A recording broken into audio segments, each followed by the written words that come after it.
जब मैं पत्रकार बनने के लिए दिल्ली आया था 1988 में, तो मुझे जनसत्ता अखबार में नौकरी मिल गई थी। तो मैंने अपनी मेरी दादी ने पूछा, बेटा क्या करोगे बड़े होकर? तो मैंने कहा था मैं पत्रकार बन गया हूँ।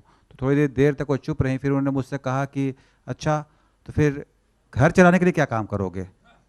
तो उनके मन में ये बात थी कि पत्रकारों को पैसे नहीं मिलते हैं, तो लेखकों को भी पैसे नहीं मिलते। मैं तो खुद ही ये बात स्वीकार करता हूँ। तो क्या लेखन संपूर्ण रूप से अपने आप में एक पेशा के रूप में विकसित हो सकता है हिंदी के लेखकों के लिए?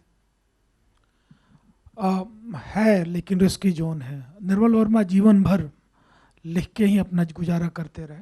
ये अलग चीज़ है कि कई संस्थानों से फेलोशिप मिलता रहा है, लेकिन पिछले दौर की बहस को अभी आप ला रहे हैं, तो जीवन जीना तो मुश्किल है, लेकिन ये कहना कि पैसा नहीं मिल रहा हो, आप साल भर में मेरी किताब से ठीक ठाक पैसा आ गया है, लेकिन कौन इतना प्रकाशक है आपका? वही जिससे आप सवाल पूछ वाह रहे वाह वाह, थे। ये तो अच्छा है। आपको राजपाल उनके ही था। सामने ही स्वीकार करना चाहिए था इस सच को। नहीं तो मैं चुप था, आप बोल रहे थे। खैर, मैं ये कहना चाह रहा हूँ कि देखिए, रिस्की जोन में तो जाना है, लेकिन पिछले 4-5 वर्षों में हिंदी का बाजार थोड़ा बदला है, और जो भी थोड़ा गंभीर होकर लिख रहा है और उसके भीतर ताकत है, तो बाजार भी और पाठक भी अप्रिशिएट कर रहे हैं।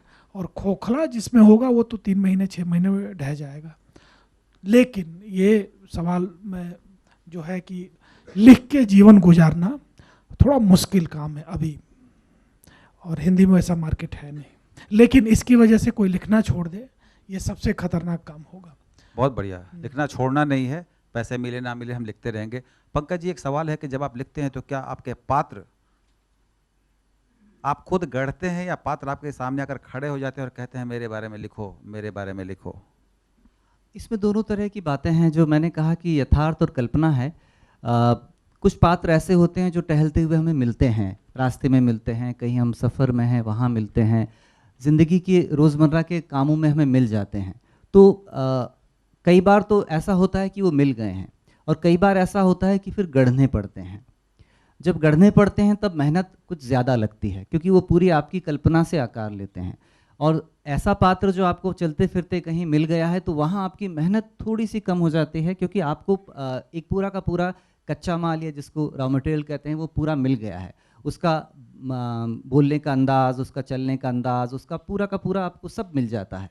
वहाँ कुछ आसानी हो जाती है। लेकिन जब पूरा कल्पना से बनाना होता है तो थोड़ा मुश्किल होता है। लेकिन हाँ, मेरी कहानियों में, मेरे उपन्यासों में दोनों होते हैं, कुछ रियल भी होते हैं और कुछ कल्पना से पैदा किए हुए। प्रवीण जी कुछ कहना चाहते हैं? मेरे पात्र अक्सर समाज से ही मिले हैं, मुझे गढ़ने की ज़रूरत नहीं पड़ी।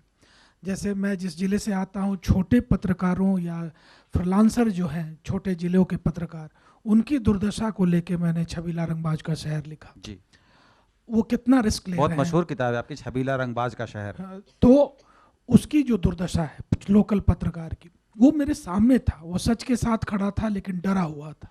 वो चीज़ मैं निकाल के लाना चाह रहा था। कई बार पात्र आपको ढूंढने नहीं पड़ते, मिल जाते हैं, क्यों? अगर वो आप समाज से उठाते हैं, क्योंकि केवल ये कोरी कल्पना का विषय हो नहीं सकता। और जितना भी अभी तक लिखा है, उसमें मुझे लगता है समाज ने इतना स्टफ दे दिया है कि मुझे कल्पनाशीलता में जाने की, हाँ, उसके चरित्र निर्माण में कल्पनाशीलता की ज़रूरत होती है, थोड़ा उसको क्रिस्पी भी बनाना होता है, लेकिन वो सब भाषा का खेल है। असली चीज़ है उसके अनुभव को बाहर निकालना। और दूसरी बात, बिना प्रतिबद्धता के, बिना वैचारिकी के लिखना हवा में तीर चलाने की तरह। आपकी तीर कम से कम कुछ बदल रहे हो, इस लिहाज से भी लिखा जाना चाहिए।